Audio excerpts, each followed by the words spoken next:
Welcome to Healing Her Within, the podcast for women who are ready to break free, rise up, and reclaim every part of themselves. I'm your host, Maryann Rivera-Dannert, certified life and confidence coach, author, speaker, and a woman who's walked through the fire and came out fearless. Each episode is packed with real talk, mindset shifts, powerful tools, and soul fueled conversations to help you stop surviving and start thriving. This is Healing Her Within. Let's begin. Heyo, Outliers, Niiamah Ashong here. Thank you so much for letting me be a part of your journey and letting us come and have this roundtable conversation with you. We have two incredible trailblazers who are here to share their insights, not information. We're going to really focus in on sharing our stories, sharing our experiences, and leaning into our edge here. With that, I'd love for you to get to know the outliers that we have playing with us here today. Natalie, we're going to start off with you. Would you mind letting us know more about you and the game you're playing? Okay. So my name is Natalie Francis-Clarke. I am a self-care advocate. I'm the owner of Pause Reset Brunch. It's a nonprofit organization. It didn't start out like that. It was supposed to be a one-time brunch for women to talk about how we keep going, going, going, going, going.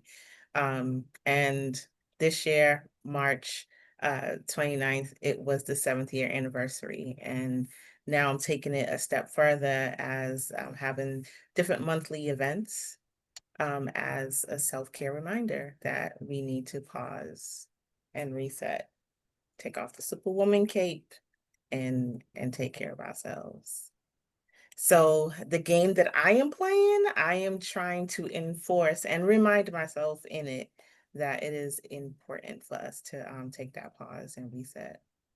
Now, I'm really glad that you're here. There's something that you like, you've already given us a gift where you said, you're like, I started it out as a one-off thing, and now 7 years later, we're still growing, you know? And I think that, like, here, allies, if you're really paying attention, like, immediately there's something. What's that thing that you're trying to get so far out in the head, out ahead of yourself? Where you're like, I don't know if I have the vision. It's like, what if you just started off and just got started and then come Mhm. send us a message in 7 years and let us know how it's all continuing to grow?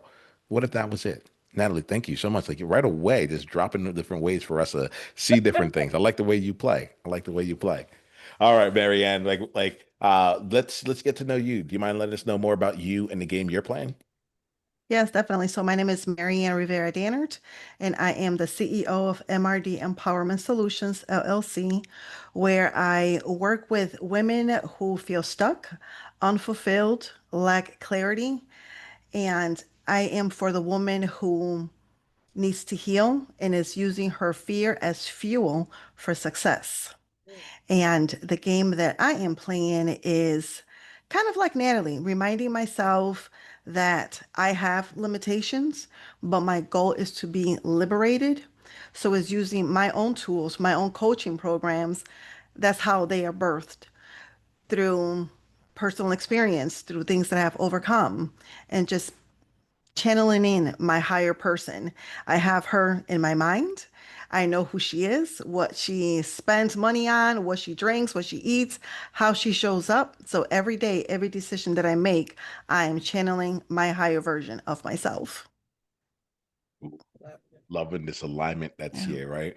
When I hear the alignment of self, the alignment with your higher version, and also just in this conversation, I feel like you both are like have like taken a stance for women in a way that just Yes. that really aligns. So let's Yeah. lean into that, shall we? You know, so this during this conversation, I think what I'm not going to try and do is have each of you like kind of give us like the top 5 tips to help a woman do X, Y, Z, right?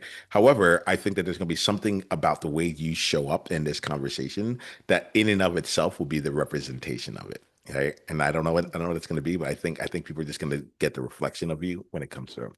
So I want to get us started here when I think about the outliers who are listening to this here. And I actually now that I'm really like intrigued and aligned with like how you just got something started. You're in your 7th year. Um, Maryann, I know some of your background. You've written multiple books here and things like that. Yes. So I'm curious about here. I have a thing in my community I call Start with One, and so I would love like to if y'all can share about an experience that you had where um, you know that first time when you went into it, and like the way that you approached it or how you felt going into it. I want to just like bring us Mm. all to that moment. Is either one of you want to get us started on that? I can go first if Natalie doesn't mind. Nope, go ahead. So definitely, as you mentioned, I am an author also. So I've co-authored over 20 different anthology projects with other visionary authors, and then I have my own three, working on my fourth one right now. And for me, I would have to say the very first time that I became a co-author. The book is called Womb Sister Chronicles, so Women Overcoming Men Blues, and it's about toxic and unhealthy relationships. And immediately, like the coach that I was working with, she was my business coach. She knew like my story. She knew my background. She was like, I know that you have a story within you to share.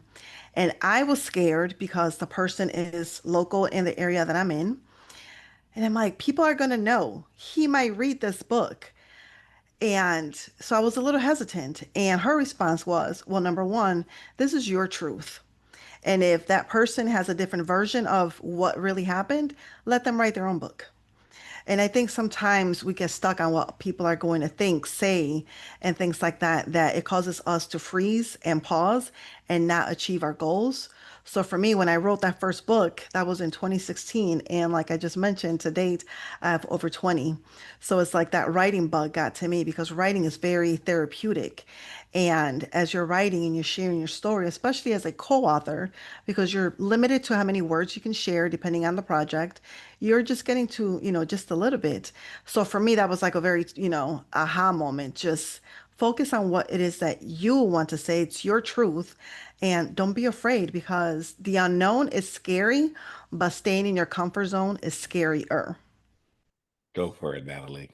Okay. Well, it all started 2013. I was finishing up my master's. I had a decent job in corporate. I'm a Black female in corporate. I'll just leave it as that. And my mom, she was diagnosed with stage 4 metastatic breast cancer. And with me, of course, right?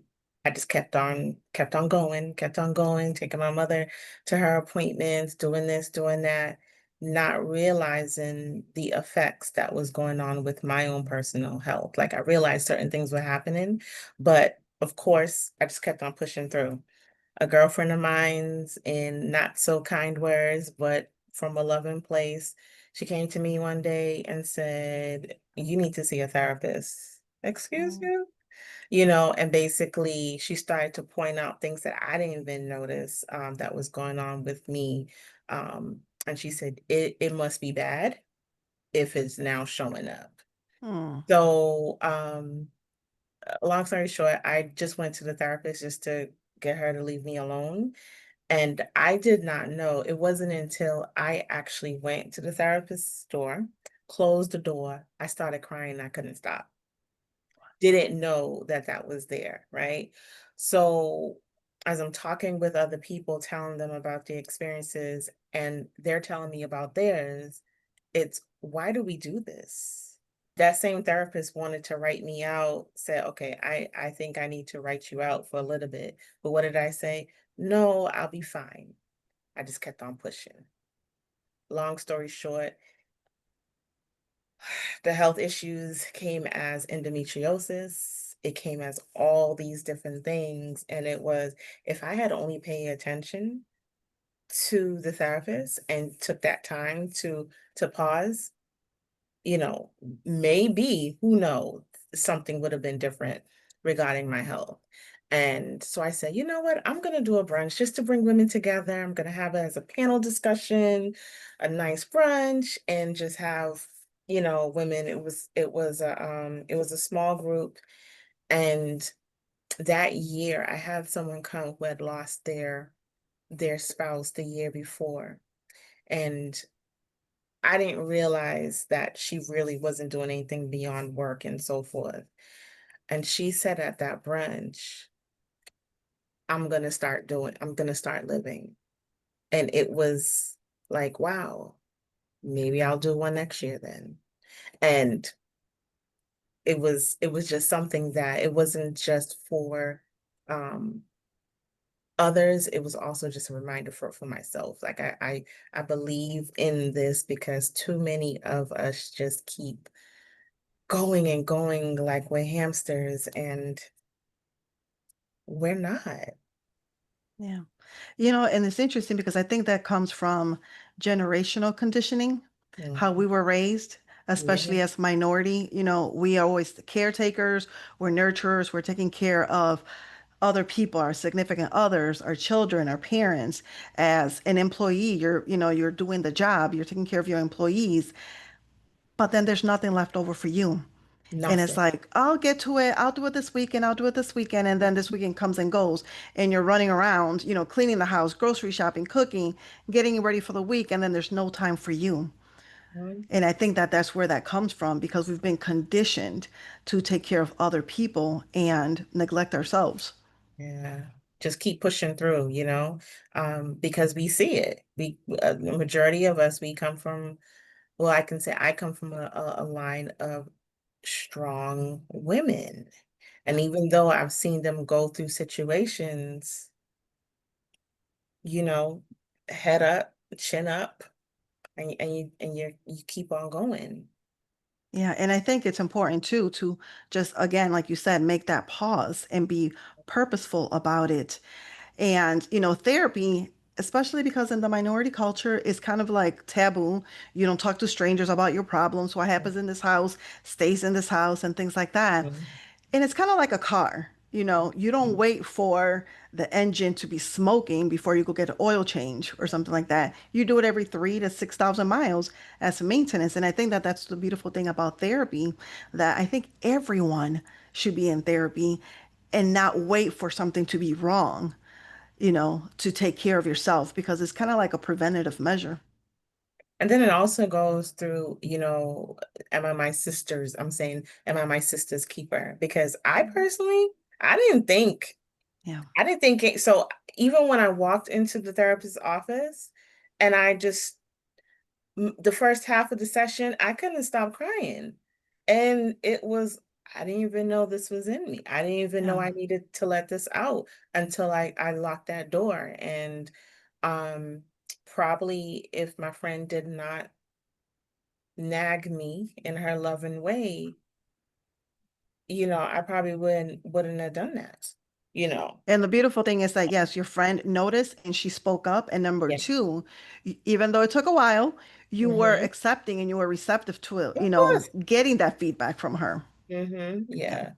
And I think we have to be opened up to Yes. um to listening and realizing that things come from a place of love sometimes, Yeah. even though the delivery may not be what you want it to be, but it is a place of love. So yeah. There's something in that element about like the delivery not being what you want it to be, and be allowing yourself to be opened up here. Well, and firstly, and thank you all for like being open here. Like let's keep this going. The thing that comes from me is like how there's someone in my world who says, I care so much I don't care. I Mm, Mm. care so much I don't care. And when I'm hearing there, Natalie was like someone cared that much about you. It's like, I don't care if you like how you need to hear this, but like I really want you to go and get some support. All right. mhm, And I like to bring this in, like, because I know a lot of the trailblazers and outliers that are listening are here. We tend to, I think it's because I bring in more people who, who like me, like we end up being recovering people pleasers, you know. And there's something in there around like the powerful element of being able to say something like to this day, Natalie, I get it. You're like, I didn't love hearing it. It was it was 7 years ago. I didn't love hearing it. I still don't love hearing it, but mhm, it served and it uncovered something that you didn't even know was there. mhm, You know, mhm. I, I there's this component here. I want to lean just a little bit into that like elements of like the kept on pushing component and like being able to slow down and create it. And I think that the place that's interesting to me is what does it actually take to slow down? right? I'm sure that outliers listening to them, this is not the first time that they've heard of self-care, of slowing down, of the things that we're talking about in this case.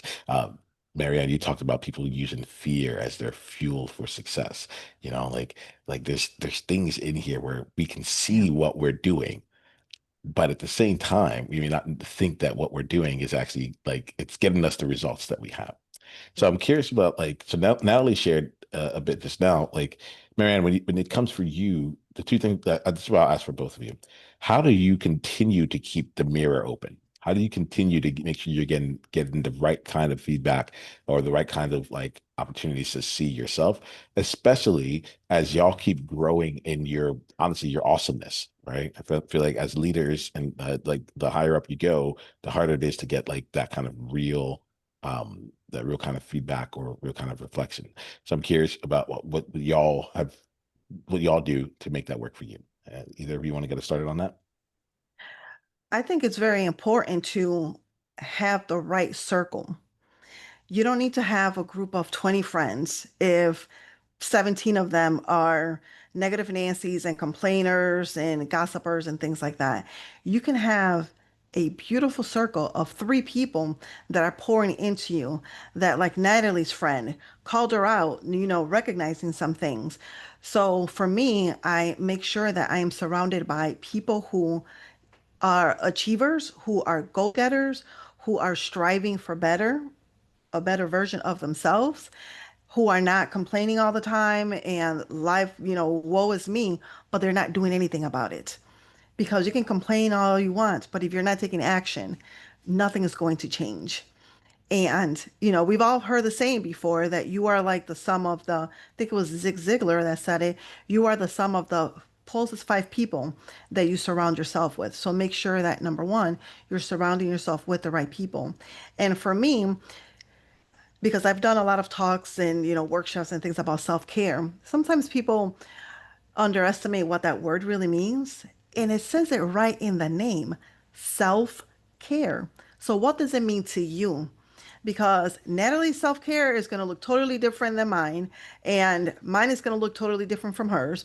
So it's, what does it mean to you? Is it a walk by the beach? Is it just literally staying in bed all day and watching Netflix? Give yourself the permission to do what you need to do to re-energize yourself. And also know what your values are. Know what your values are, stick with your boundaries, and no, don't negotiate them. And I think that that's truly important. And again, it is just making time to personal growth, professional growth. And again, it could just be having some me time with your girlfriends and just talking about, like, okay, how are you truly feeling? Now I'm fine. How are you truly feeling? The walls are down. This is a safe space. Let's really talk about it.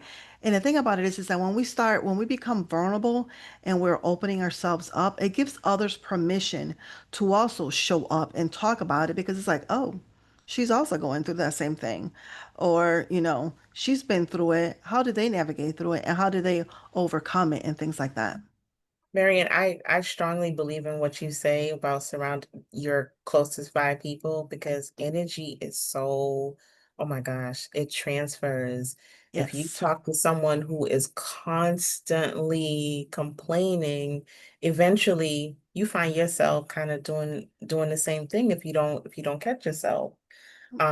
So yeah, I totally agree with that. And as far as self-care, I think it is important in order for you to know what that looks like for you, you kind of have to allow yourself to be still, to kind of know what does that entail, right? I always have a story, right? So pretty much I left corporate and I'm a new, well, we're not new. I've been a realtor for a couple of years now, and we know the market is kind of crazy. So with that, then I decided to go head on making Pause Reset Brunch a nonprofit. But then I got scared Mhm. with everything that's going on, and I went back to a 9 to 5, and it was the worst thing that I could have done for me Yeah. personally. And even though I was like, okay, you know what, this is all in your head, I had to have a moment of stillness. And that was me being by the water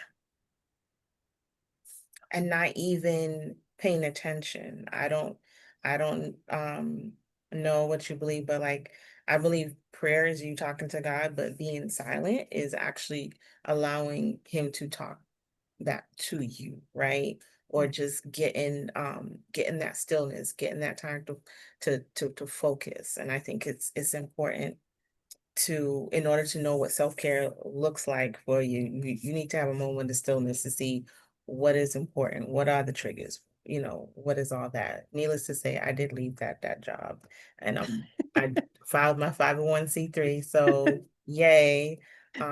I'm glad And you I, did say it though, right? Because as much as you say needless to say, like there are us trailblazers out there that haven't said that, that haven't asked that they're like, this isn't right for me, you mhm. know, and yet I'm still gonna be here. And for whatever Was reason it is. miserable. There was no way I could have kept on doing that because I felt I was a hypocrite.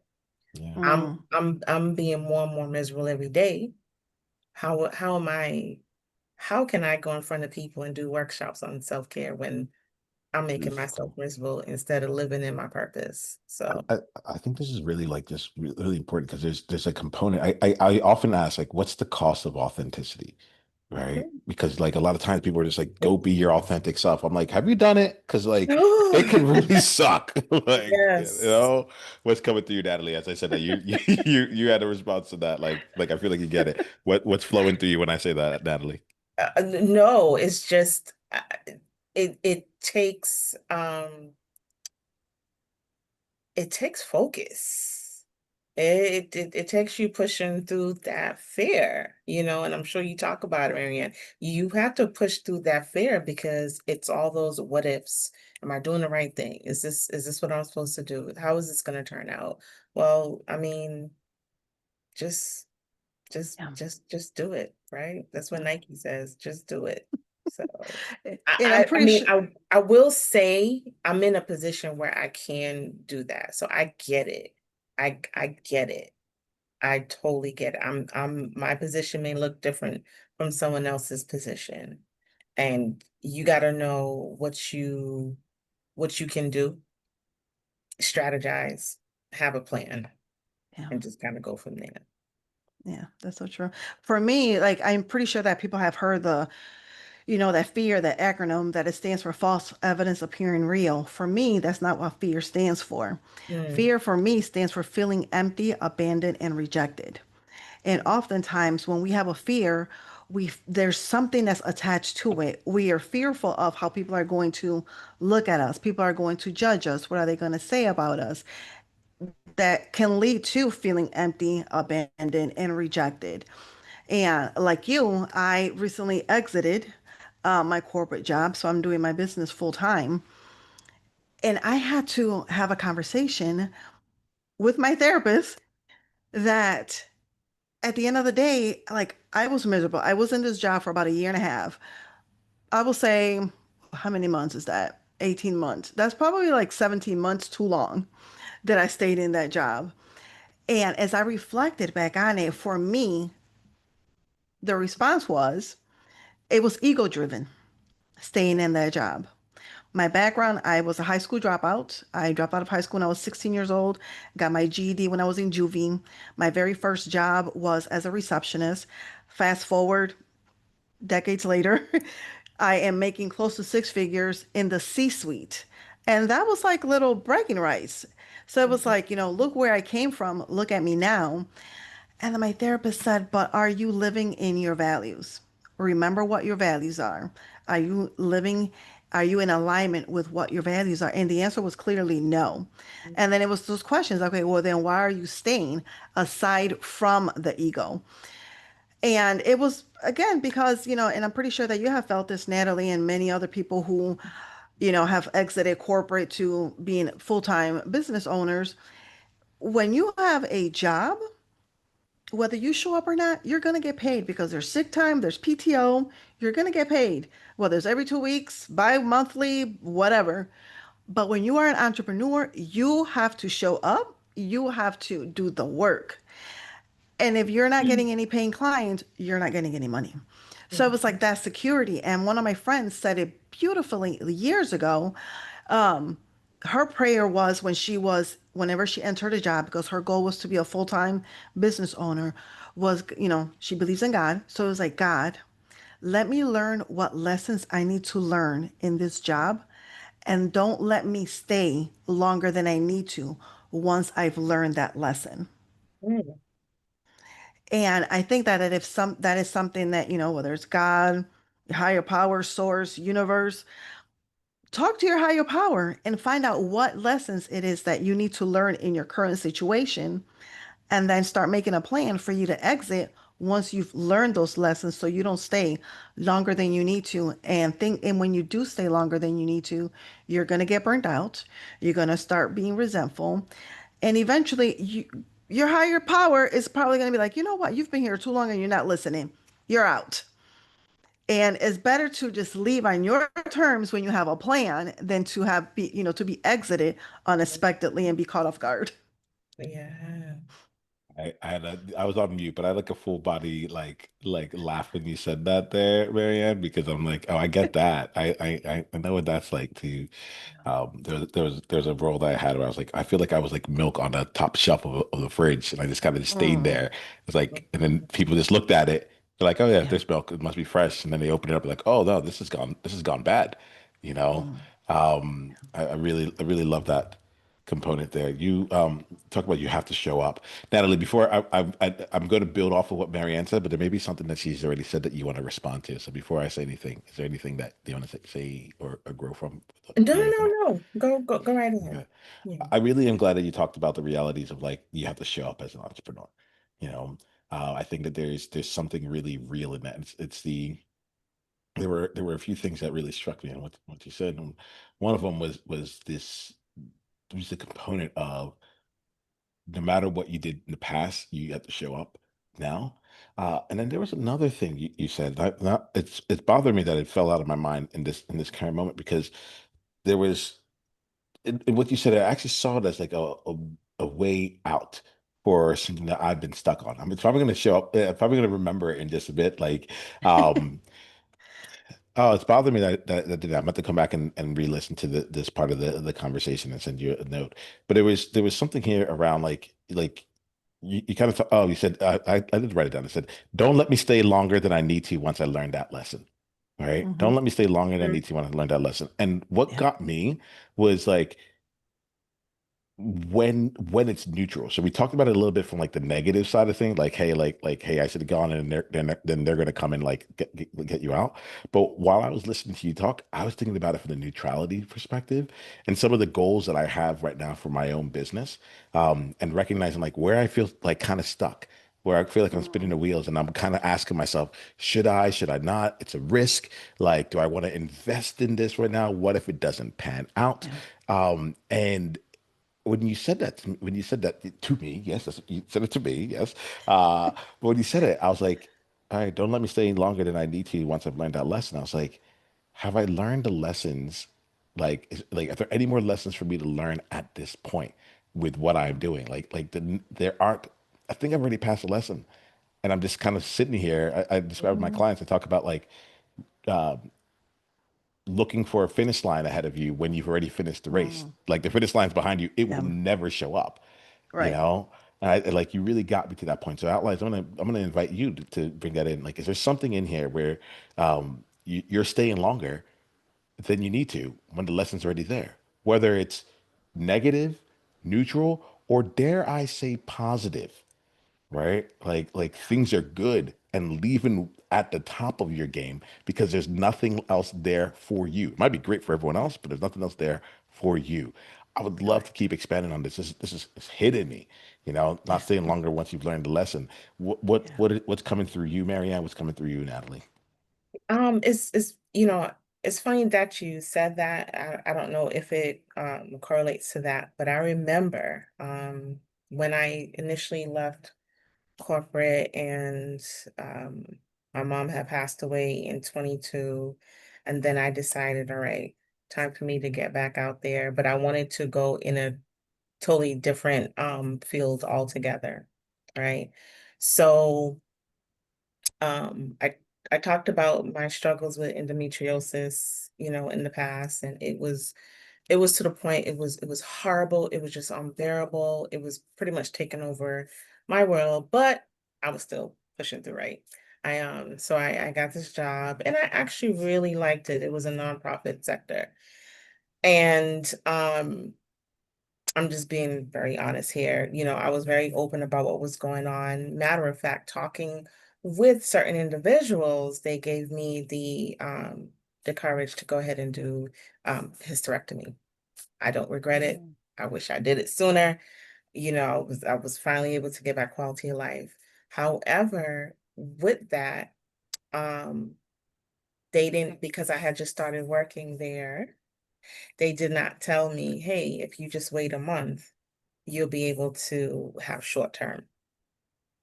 Even though they were instrumental in my talks, instrumental with me making that decision. Once I got the date, I told them, full transparency. It wasn't until 2 weeks before the surgery that I was like, nonprofits, people have double roles. I said, hey, I'm so accustomed to corporate and how they handle stuff. What are the logistics? How do we go from here? So anyway, long story short, they told me if I couldn't come back within 2.5 weeks, it would be considered a voluntary resignation. I was devastated. When I say devastated, I was more so hurt because of the level of transparency and because of how vulnerable I was with sharing with everything. However, one of the things that I was able to do, I had a coach come in. She's actually now a very good friend of mine. And she said, um, your work is done here. So Mm. when you said that, and as you expanded on that, that's what it reminded me. Your work is done here. Yeah. And then I was like, what? But then when I thought about the work that she did when she came, when I brought her in, and she was providing free services through grants. When I think about the direction that now the board was taking, even though I'm not going to admit it was me, but my work was done. Yeah. And Yeah. even though it was it was hurtful, um, my work was done. So Yeah. yeah. And that's unfortunate, especially, my background is human resources. And that's very unfortunate because, again, you were very transparent as to everything that was going on. And it would have literally taken 30 seconds to be like, hey, do you know that if this happens, you can wait for this and things like that. Mhm. Um, and I would say, for me, it came from I get in my current job, like I said, I was there 17 months longer than I should have. Um, a friend of mine was actually in the very role that I was first hired as. And she was in the position for 4 months. And she was just like, yeah, no, it's time for me to go. She left. When her and I chatted, she, filled me in. And I was like, well, we're different. We manage different leadership style. I'm going to go for it because it was a higher position than where I was previously. So I went for it, got an interview, got the job. Immediately, I'm like, oh, I know where she's coming from. But again, that little ego was kind of like, ooh, you're making X amount of money. This is your title. There's something here for this, it's going to build up your resume. So I stayed. And in my mind, I had a plan. I'm like, okay, I'm going to give this a year and then I'm out. I'm going to start focusing on my business. That year came and went and still no exit strategy. Like, oh, just, trotting along. By this time, I had gotten a promotion into the C-suite, got a bigger increase. So now, like, that ego was really like pumping and things like that. And it was just like, and then as I started tapping into my healing journey, it was like, okay, what is it that you truly want out of life? Like, where do you see yourself? Like, I ask my clients, talk about your perfect day. Where are you at? Where are you waking up? And like, what I was doing was not in alignment whatsoever with what I truly desired. So I was like, okay, I'm going to wait for this. I'm going to give my notice, and this is my end date. So I started saving my PTO, and I went on a plant medicine retreat in July. A week before I was leaving, I gave a 2 months notice Oh, and went on my retreat for a week, came back 2 days later, was called into the office for to what I'm thinking was going to be our one-on-one.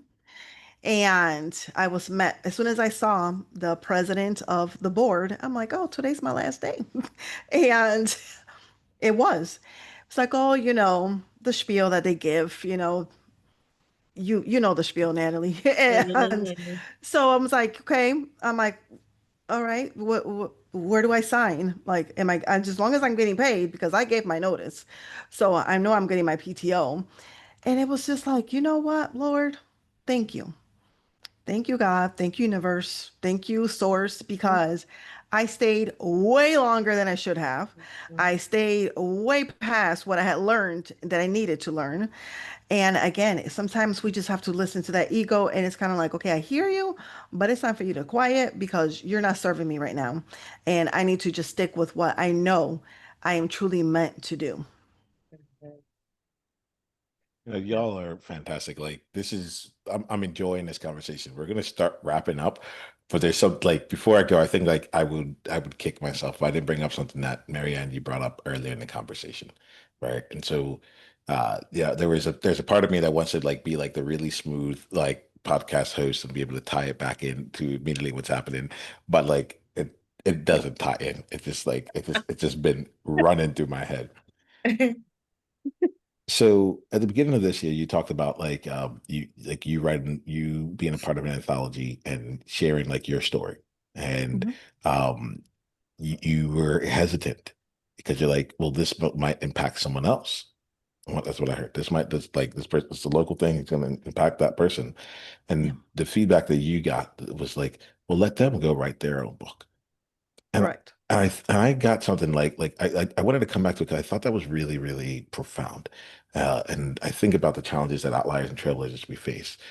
And what I felt in that was like that to me meets my definition of inclusiveness, which is not Mhm. like, oh, I have to make it so safe that everyone gets in, which means that I'm not actually going to say anything at all, or I'm going to not like, yeah, either I'll say something and it ends up being so vanilla that it's not, I haven't really said anything at all, or I literally won't write the story, for example, in this case. And it really struck me because I think that there's something really freeing in that. Like the real inclusiveness is like you have an opportunity to go and say what you want to say. And I'm going to invite you to take that opportunity. Whether or not you use that opportunity, that's not on me to have to go and create for, but I can definitely leave you to be in this space to be able to leverage the tools in that way, and I there was just something about that because it like that it hit me, especially when I think about it from an inclusive perspective, also an exclusive perspective. Both of you work with women, you know, and at the same and a part of me in the past, I'm like, oh, what would that mean? It's like, well, there's a chance that there's men can go to brunch too, right? But it doesn't have to be through Natalie's organ. Natalie doesn't have to Right. organize it to make that happen. Like you can also go out and create this. And I, Yes. I think that there's something that I want to make sure I put into this space. I'll be curious what you all think about it. We'll take maybe one or two comments on it and we're coming up at the top of the hour. So like we'll wrap up there. But it was just something that I didn't want it to just go by because I'm like, there's something really key in Yeah. that element of like, well, you can do it too, or they can do Correct. it if they want Yeah. to. Yeah. Yeah, very true. And for me, like my focus is women because I'm a woman. And, you know, the things that little Marianne experienced growing up and teenage Marianne and early adulthood Marianne, what I experienced, my desire was that I wished that I had a role model, somebody that looked like me, that had been through things in life that overcame. So that's not going to be a man. So for me, my focus is women because of that reason. Now, I am connected to a lot of men who are coaches and, trailblazers and outliers and things like that. So when there is either a wife or a girlfriend or a mother and they're like, I wish something like this was around for my son or for my husband or my boyfriend or whoever, it's kind of like, oh, there is, and let me connect you with so and so and things like that. So I think that goes also in line with making sure that you are surrounded by people who strive to be better, whether it's men or women, and have who's in your contact list. I think just recently Mel Robbins, had that question like, who's in your contact list?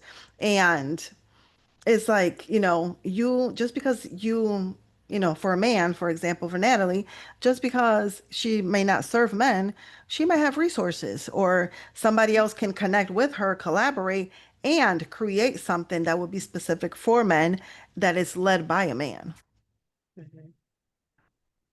It's funny that you mentioned Mel Robbins. I love her 5 second rule. Yes.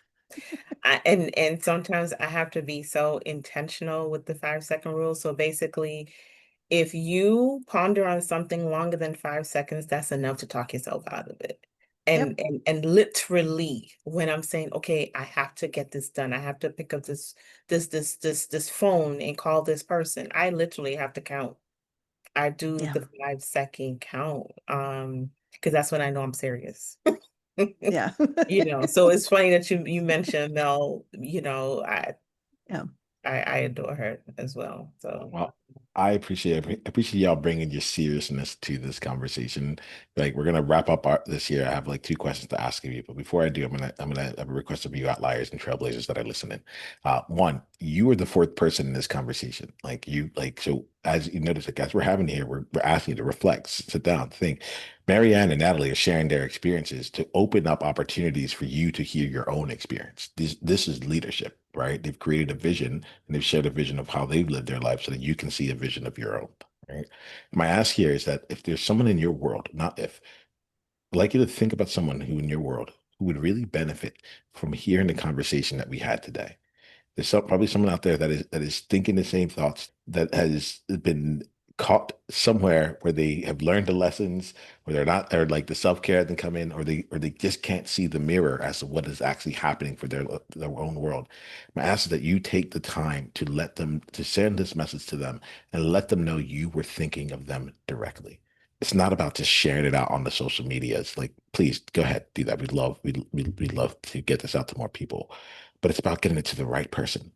And then that person hearing it and then getting it out to the next right person and so on and so forth. And something tells me that that's going to be more impactful and spread more like wildfire than just listening, keeping to ourselves, or trying to just share it generically. Thank you. We appreciate your help with that. We end our conversations by doing two things. One, what is the best way for outliers to go deeper down the journey with you? What's an insight that you are taking away from this conversation? Now, look, the distinction between an insight and an outsight. If an outsight is basically advice for them, this is every experience with me is a transformational experience if you allow it to be. Why don't we start with you, Maryann? Yeah, definitely. So my website is my name, MaryanriveraDannert.com. That will be the best way. There's resources on there, there's freebies there, and then more contact information is on there. A takeaway for me was just a reminder to slow down, was a reminder to really focus on doing what I'm preaching, actually do it. So I am very big on not just talking, but, you know, doing. So action is very important. Thank you so much, Maryann. Appreciate you on that. yeah, but definitely, it was a pleasure, and this just reaffirms that there's work to be done. Thank you for tuning in to today's episode. If you enjoyed today's conversation, please leave us a 5-star review and share with a friend or two. If you aren't already following us on social media, please connect with me on LinkedIn at Maryann Rivera-Dannert or visit our website, MaryanriveraDannert.com. I will catch you next week with a brand new episode, and remember that you are a priority and you matter.